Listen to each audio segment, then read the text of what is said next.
warahmatullahi wabarakatuh. Waalaikumsalam warahmatullahi wabarakatuh. Kembali lagi kita di YouTube channelnya Kanwil BTP Jakarta Utara. Bijak, bincang pajak. Oke. Bersama saya kali ini ada Mas Rian. Mas Rian ini adalah penyuluh pajak. Sama kita penyuluh pajak juga ya? Iya, sama sih. Sama kita. Beda ilmunya, beliau ini lebih tinggi lah dari saya. Tinggi seberapa nih? Tinggi segini nggak ada. Ya. Sama aja. Setinggi harapan orang tua kita, Mas Rian. Masya Allah. Ya, baik. Yes. Wajib pajak semua, atau biasa kalau kita menyebutnya kawan pajak. Kawan pajak ya. Lebih akrab. Nah, kawan pajak, hari ini kita akan membahas yang namanya NIK NPWP. Betul. Nah, akan seru nih, karena dari 1 Januari 2023 sampai dengan 31 Desember 2023, Iya. kita diberikan kesempatan untuk pemadanan. Nah, ini penting Ya ya. kan? Penting. Makanya kita undang Mas Rian. Ya, ilmunya lebih tinggi dari saya. Gitu ya. Mesti disimak ya. Harus ya, ya kita ada. Padahal saya juga gali-gali informasi dari mana Jeep gitu kan. Baik nih, Mas Rian. Yes. Oke. Kalau semua orang udah kenal saya, Iya. ya kan? Najib. Udah sering muncul di Oke. podcast nih. Iya. Ya, Jakarta Utara. Yes. Sekarang Mas Rian, coba dong jelaskan profil Mas Rian dulu deh di awal nih. Silakan Mas Rian. Halo kawan pajak, saya Rian, saya penyuluh pajak, saya bapak berkepala tiga. Alanya tiga. Bapak anak ketiga maksudnya. Nah, jadi sebenarnya saya di sini senang banget nih ketemu sama Mas Najib untuk ngobrol bareng, ngobrol. Outdoor. Iya, sariawan susah ya. Saya senang banget untuk ngobrol bareng sama Mas Najib di sini. Acaranya apa tadi namanya? Bijak. Bijak. Bincang pajak. Mantap. Itu dia. Karena di bijak ini kita akan membahas seperti yang dibilang Mas Najib tadi. Kalau misalnya hari ini kan udah rame ya bahasanya terkait NIK NPWP gitu Betul, kan. betul. Banyak juga sebenarnya yang nanya, emang faedahnya apaan sih gitu. Nah, itu dia. Ini kita bahas di sini. Sekarang gimana? Bahas. Kawan pajak mau berapa menit? Bisa diatur ya Mas Rian ya. Mau berapa menit? 10 menit maksudnya. Oke. Iya. Yes. Gimana Mas? Udah cukup nih profilnya nih. Gitu aja. Ayo. Waduh. Kenapa? Saya pikir Mas Rian tuh mau menjelaskan pencapaian. Oh enggak dong. Success story itu cukup ada di apa ya? Di Hati suatu masing-masing tempat, ya. di masing-masing gitu ya.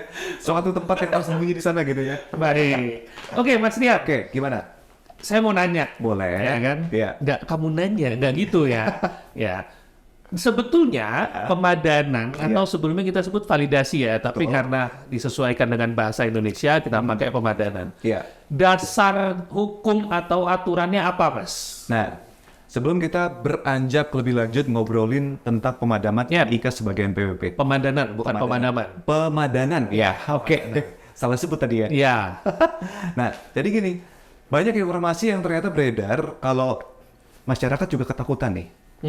Takut kalau misalnya nanti NIK jadi NPWP, terus gimana nih Pak gitu, nanti bakal ketahuan nih semua yang saya miliki gitu ya. Nah, itu dia. Apa yang sudah saya dapatkan selama ini ya mungkin juga saya sudah lapor kok di SPT gitu ya, apalagi ini gitu ya, harus bagaimana lagi gitu ya. Betul, betul. Ini tidak perlu khawatir kawan pajak karena memang ini sesuai dengan amanah daripada Undang-Undang Harmonisasi Peraturan Perpajakan. Undang-Undang Nomor 7 Tahun 2021 yang mana di penghujung tahun 2021 ya. Iya. Undang-undang ini terbit dan memang ternyata setelah kita sosialisasikan banyak tuh yang gempar termasuk banyak kalangan yang speak up di medsos. Yes. Wah, NIK jadi NPWP ini bahaya gitu kan ya. Karena nanti orang pajak lebih dari debt collector gitu ya. Waduh, Iya, iya. karena semua informasi tahu di sana gitu. Waduh. Nah, jadi ini memang amanah daripada Undang-Undang Harmonisasi Peraturan Perpajakan itu pasal 2 ayat 1A di mana nomor pokok wajib pajak orang pribadi yang merupakan penduduk Indonesia ini akan menggunakan nomor induk kependudukan. Nah, dari situ dulu nih berangkatnya. Gitu ya. Setelah kita pelajari di Undang-Undang HPP ini memang ini adalah salah satu cita-cita mulia pemerintah. Oke. Kenapa?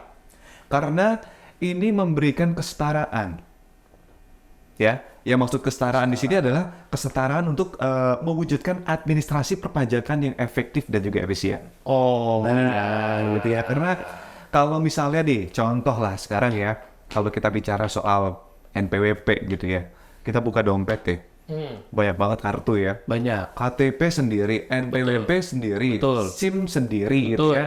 Terus kalau misalnya paspor, nomornya dari Kumham ya. Iya. Gitu Itu ya. ada lagi member minimarket biasanya ada. Benar gitu ya.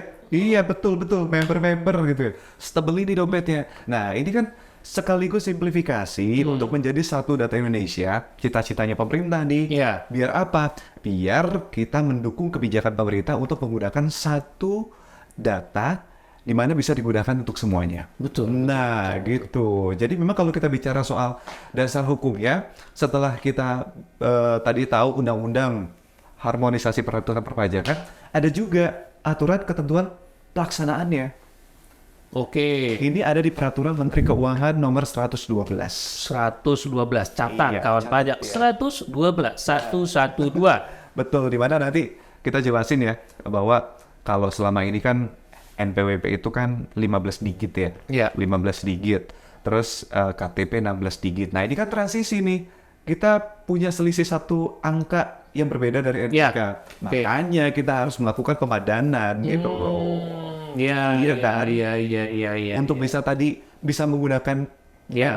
IK 16 digit gitu ya. Memang karena bahasanya tadi pemadanan. Pemadanan. Seolah-olah kita tuh menangkap bahwa data kependudukan kita nih yang dipakai nih Iya. data NPWP. Betul. Tapi sebetulnya itu karena di undang-undang sebutkan bahwa NPWP nggak hilang nih. Benar gitu ya. NPWP masih ada. Iya. Tapi jadi 16 digit. Kenapa 16 digit? Karena menyesuaikan dengan nomor induk kependudukan. Nah, jadi yang ditakutkan sama kawan pajak sebenarnya dari dulu sih kalau misalnya kewajiban secara subjektif ya dan juga objektifnya terpenuhi, ya maka kan memang sudah ada ya unsur di mana wajib pajak itu mendaftarkan diri untuk memperoleh NPWP. Kewajibannya gitu loh. Jadi kalau misalnya nanti NIK kalau misalnya belum terpenuhi unsur persyaratan subjektif dan Iya. objektifnya ya belum tentu serta mertanya bakalan ber-NPWP Betul. gitu ya kan? Iya, dan persyaratannya, Ah. persyaratan supaya menjadi wajib pajak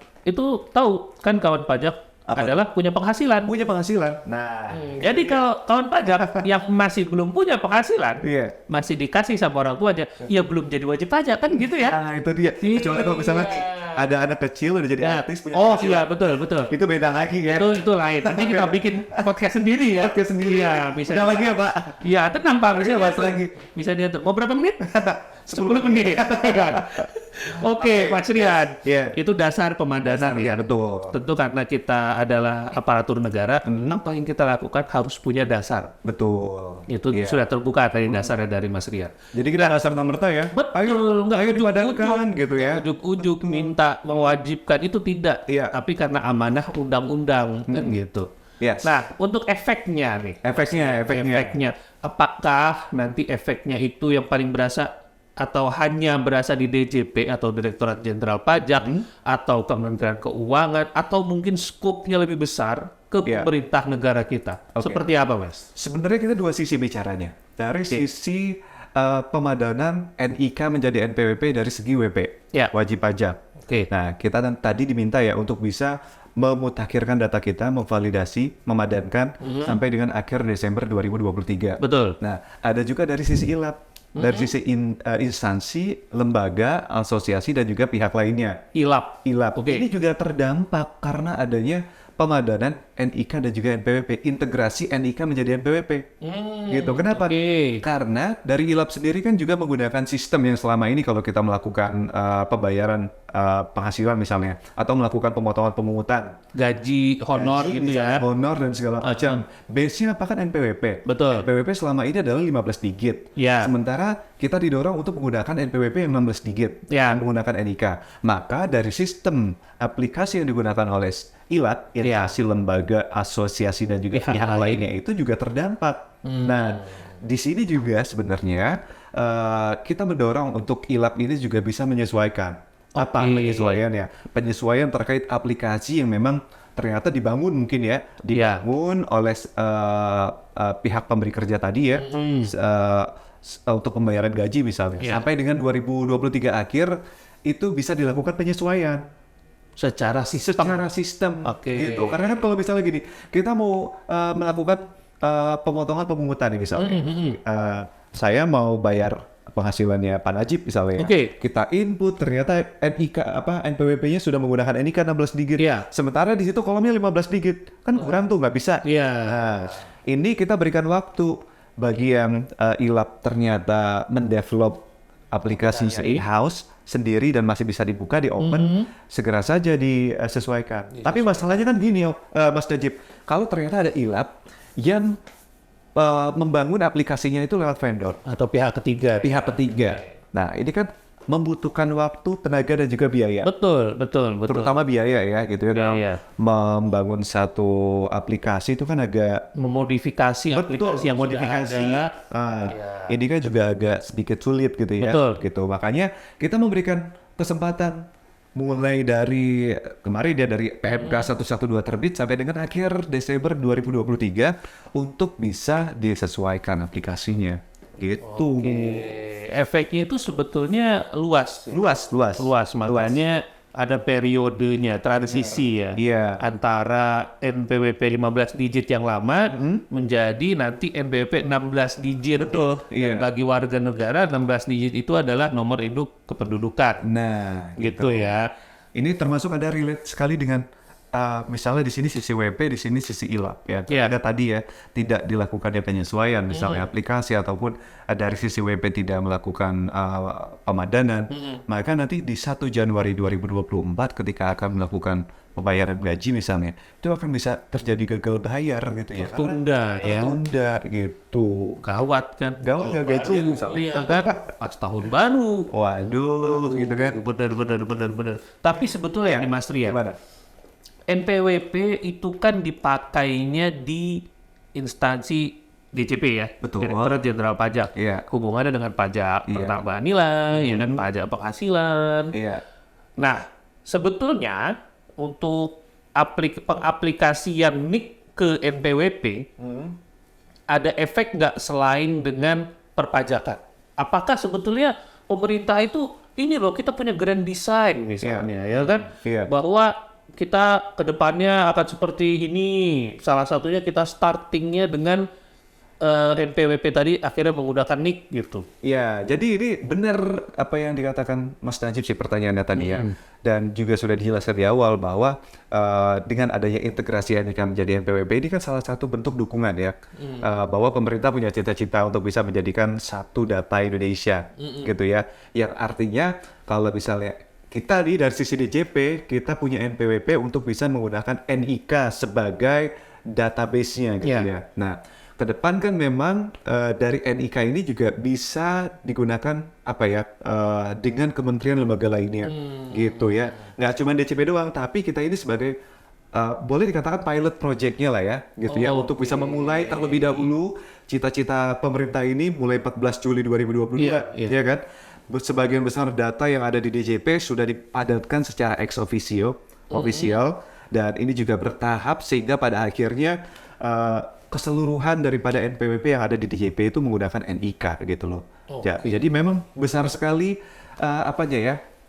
tujuan besar sekali ya. Tapi memang langkah besar selalu dimulai dari langkah yang kecil. Betul. Kita malah kita aplikasikan di DJP. Iya. Banget gitu ya. Nah, ini misal contoh nih. Sebenarnya ini contoh untuk kawan pajak yang mungkin lagi dengerin podcast bijak ya saat ini ya. Dicoba aja deh kalau pertama kali kawan pajak buka DJP online. Bukan kali pertama, tapi coba aja buka DJP online .pajak.id. Kemudian coba login dengan menggunakan NIK. Kalau berhasil artinya sudah dipadatkan secara jadwal. Kecil ya, cara ngetes itu gampang. Gampang banget. Banget ya, tinggal login, ya kan, pakai NIK, passwordnya seperti biasa, yang sudah kita bikin, masukin captcha, udah klik login. Kalau bisa, udah berhasil. Kalau nggak bisa, Nah, kalau nggak bisa, berarti loginnya pakai NPWP yang 15. login dulu pakai NPWP. Karena kan sepanjang sampai dengan 2023, kita masih bisa menggunakan Bisa pakai NPWP yang 15 digit. ya, baru nanti lakukan pemutakhiran datanya gitu. Ada lagi nih Mas Ria, Gimana? komentar teman-teman netizen, Oke. kawan pajak, Oke. ya, soal keamanan data. Iya. Ada banyak bilang gini, aduh ntar gua ketahuan nih data keluarga gua katanya, atau segala macamnya soal kependudukan gitu. Yes. Itu gimana tuh Mas Rian keamanan data? Jadi sebenarnya gini, kalau kita bicara mengenai keamanan data, ini kan menurut Perpres 83 ya tahun 2021 ada menyatakan bahwa ada pencantuman yang namanya dan juga pemanfaatan NIK dan atau NPWP dalam pelayanan publik. Oke. Artinya di sini di step nih ada kolaborasi antara Kementerian Dalam Negeri dan juga Kementerian Keuangan. Oke. Dan ini juga diserahkan pada dirjen masing-masing, Ditjen Dukcapil dan juga Ditjen Pajak gitu ya. Nah, karena memang kita sendiri juga sangat memahami sekali dengan adanya pengintegrasian NIK menjadi NPWP, ini juga menjadi hal yang sangat penting bagi kita untuk bisa sama-sama memproteksi data gitu ya. Betul. Dan dari sisi DJP sendiri sudah sangat protek sekali membangun protokol Ya. supaya ini juga tidak bocor kemana-mana gitu ya. Iya. Artinya data yang dibutuhkan oleh DJP lewat Dukcapil gitu ya, Iya. itu juga sebatas data yang memang sudah ada di poin-poin ketentuannya, kebijakannya apa aja nih, dan itu sudah dipikirkan panjang dan juga lebar sekali oleh Iya. pimpinan kita gitu ya. Artinya nggak serta-merta semua data itu menjadi loss seperti itu aja gitu ya. Ada yang namanya data pabrikan gitu ya, dan saat ini juga masih dibangun nih Permendagrinya. Jadi sebetulnya Ah. ketika launching program Iya. sudah ada dasar hukumnya, Betul. sudah dipikirkan tata laksananya, Nah, iya. ya kan?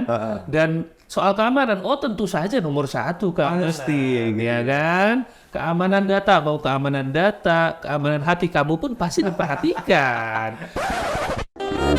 hati kamu pun pasti memperhatikan. Begitu. Kita juga bicara di sini hati-hati gitu ya. Hati-hati, kita harus ngomong pakai hati. Hati gitu. Jadi jangan menghati-hatikan hati gitu. Oke. Jadi jangan khawatir nih terkait dengan kerahasiaan data itu jelas ya. Betul, Sekali lagi ini juga memang menjadi concernnya DJP Betul, dan betul. Dukcapil. Dan sebetulnya ya kawan pajak itu jangan lupa bahwasannya aparatur sipil negara itu diambil sumpahnya, Betul. ya, diambil sumpahnya Iya. untuk melakukan segala sesuatunya sesuai dengan ketentuan dan peraturan. Nah, itu. Jadi kalau ada yang bocor dan sebetulnya kita itu sudah bersumpah dan di ketentuan Iya. data-data itu seperti tadi untuk pelayanan publik itu juga datanya tertentu. Betul. Nggak semuanya terbuka, enggak. Iya. Terus data SPT misalnya, itu yang tahu siapa SPT? Yang tahu hanya wajib pajak yang bersangkutan Iya. dan yang mengadministrasikan, dan itu pun untuk keperluan tertentu, Iya. nggak sembarangan dipakai, Oke. gitu. Betul. Oke, Jadi ya kawan pajak jangan khawatir. jangan khawatir. Nah, satu lagi nih Mas Rian, Satu lagi kenapa nih? satu lagi yang nggak kalah penting. Oke, emang udah jam berapa sih?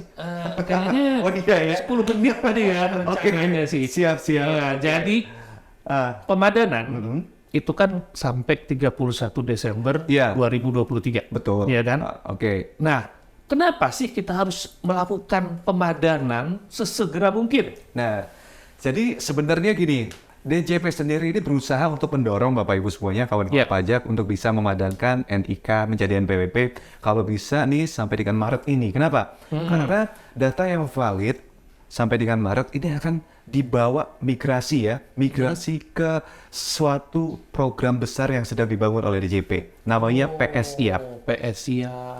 Pembaruan Sistem Inti Administrasi Perpajakan. Pembaruan sistem inti administrasi perpajakan. Nah. Hafal gue langsung. Iya bener kan gitu ya. Ini gampang kan ya? Iya. Atau CITAS, Atau Cortex Cortex Administration Administration System. System. Itu ya. Iya, jadi kenapa kami sampaikan seperti ini? Karena memang data yang sudah valid nanti akan dibawa dan dimigrasi langsung ke aplikasi yang sedang dibangun, karena memang kami juga akan menggunakan aplikasi tersebut di 2024. Gitu.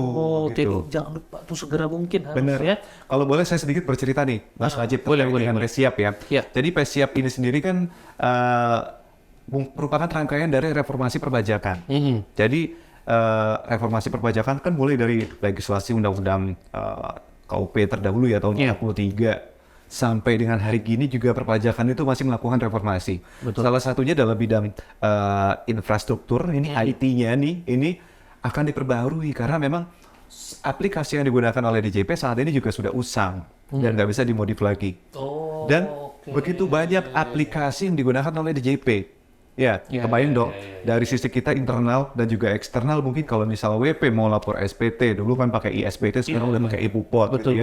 Untuk e-faktur tersendiri gitu ya. Kemudian nanti laporan SPT tahunan di DJP online gitu ya. Beda lagi ya, beda sih. Ini akan digunakan satu sistem pembaruan yang merupakan satu sistem inti administrasi perpajakan. Namanya PSIAP. Jadi yang tadi kecil-kecil tadi digabungin nih menjadi sebuah arsitektur besar gitu ya. Gitu ya. Nah, salah satu contohnya. Misalnya kalau kemarin kita daftar NPWP kan harus di KPP terdaftar ya. Iya, betul. Kalau sekarang nanti nih yang akan kita gunakan daftar NPWP di mana aja bisa. Di mana aja bisa. Gitu. Nggak harus. Misalnya saya di Palembang, saya harus ke Palembang kan kejauhan dong. Kejauhan. Tadi saya kesentuh bunyi kali ya. Ya, bisa jadi. Ntar kita tanya sama kawan pajak. Bunyi nggak suara? Iya, Betul. Iya. Itu salah satu ya. Itu salah satu Itu contoh yang ya. sederhananya itu. Sederhananya itu. Ya. Tapi memang manfaatnya, kalau kita bicara manfaat itu kan banyak ya manfaatnya dari segi WP ada. Kemudian dari segi kita sebagai petugas pajak juga ada. Iya. Dari segi institusi DJP dan juga stakeholder. Saya coba bahas dari segi WP nih. Dari segi WP sendiri manfaatnya adalah wajib pajak ini ke depan akan memiliki akun tersendiri. Oke. Gambarannya kita bikin akun di di DJP. Akun itu nanti memberikan informasi semua tentang pembayaran pajak kita, kemudian juga bagaimana kita nanti kalau punya lebih bayar, lebih notifikasi dari DJP nanti juga masuk ke situ gitu ya, dan akan terinfo dengan jelas dalam satu akun si wajib pajak namanya Tax Account Payer Management. Tax Account Payer gitu.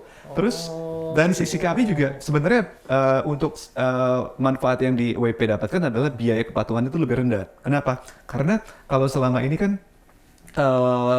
si WP ini pengen tahu nih cara pembayaran pajak seperti apa gitu ya, atau mungkin informasi yang didapatkan juga terbatas dan harus mengakses di sana di sini sehingga biayanya juga besar. Nah ini dengan satu akun tersebut semua informasi didapat oleh wajib pajak.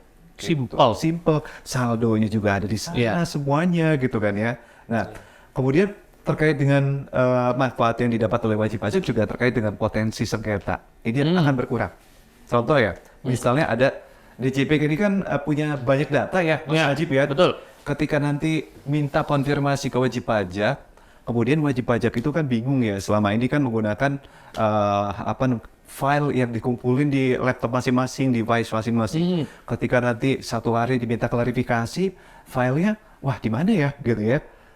Nah, tapi dengan akun yang dimiliki oleh Tax Account Payer Management tadi, ini potensi sengketanya akan berkurang karena semua data sudah ada di situ, gitu ya, semua data di situ, sehingga si WP ini nggak perlu yang namanya repot untuk nyiapin lagi.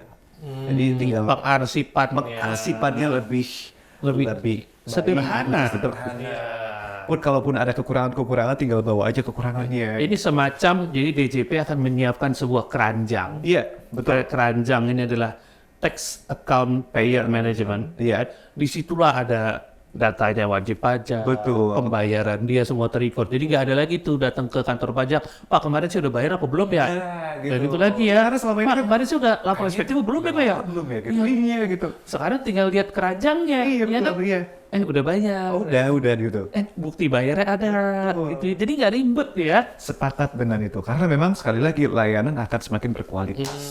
Oke. Gitu. Mantap sekali. Termasuk kalau misalnya ngomongin edukasi nih, kita sebagai penyuluh pajak ya. Iya. Biasanya kan kalau teman-teman wajib pajak pengen tahu informasi soal pajak, melalui kelas pajak harus daftar dulu nih. Ya. Daftar dulu ke webnya, isi G-Form gitu ya, dapat jadwal gitu ya. Nah nanti ke depan dengan adanya notifikasi yang jelas, terstruktur dan juga terarah kepada sasaran wajib pajak ya, maka nanti kelas pajak itu akan datang langsung lewat notifikasi.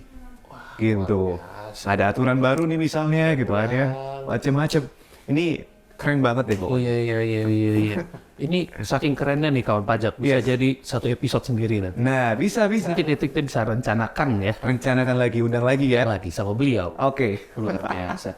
Baik kawan pajak, ternyata 10 menit yang tadi kita rencanakan Iya. itu manjang ya. Jadi 10 plus nih kawan pajak. Tapi kawan pajak, apa yang kita bicarakan di sini, kita harapkan bermanfaat bagi seluruh kawan pajak yang mendengarkan, Iya. bagi kami juga. Bahkan buat saya pun, saya mendapat banyak ilmu baru. Dan buat kawan pajak, kalau misalnya nggak ngerti, bisa tanya ke kantor pajak. Betul. Ya, jangan takut. Kenapa? Karena layanan perpajakan itu gratis, Gratis. tanpa biaya. Iya. Oke? Betul. Jangan takut kawan pajak. Mungkin sampai sini episode kita kali ini, Mas Rian. Wah. Kita bisa lanjut. Nah, teman-teman kawan pajak, selain nanti bisa lihat di episode-episode podcast kita, bisa juga cek di akun media sosialnya. Iya. Kanwil DJP Jakarta Utara, ada di Instagram, ada @pajakjakut, bisa tanya Mas Budi di sana. Ada juga di Twitter @pajakjakut, juga di TikTok juga ada @pajakjakut. Iya. Oke, kawan pajak, semoga kawan pajak semua sehat-sehat selalu, Amin. sukses selalu. Sukses terus buat kawan pajak. Ya, dan semoga kita semua mendapatkan berkah dan rahmat dari Yang Maha Kuasa. Amin Allahumma amin. Terima kasih Mas Rian sudah hadir di podcast kita hari ini. Saya juga terima kasih buat Mas Najib yang udah undang saya untuk datang ke Bijak Podcast Jakarta Utara. Kita makin bijak. Amin. Jadi terima kasih Mas Rian.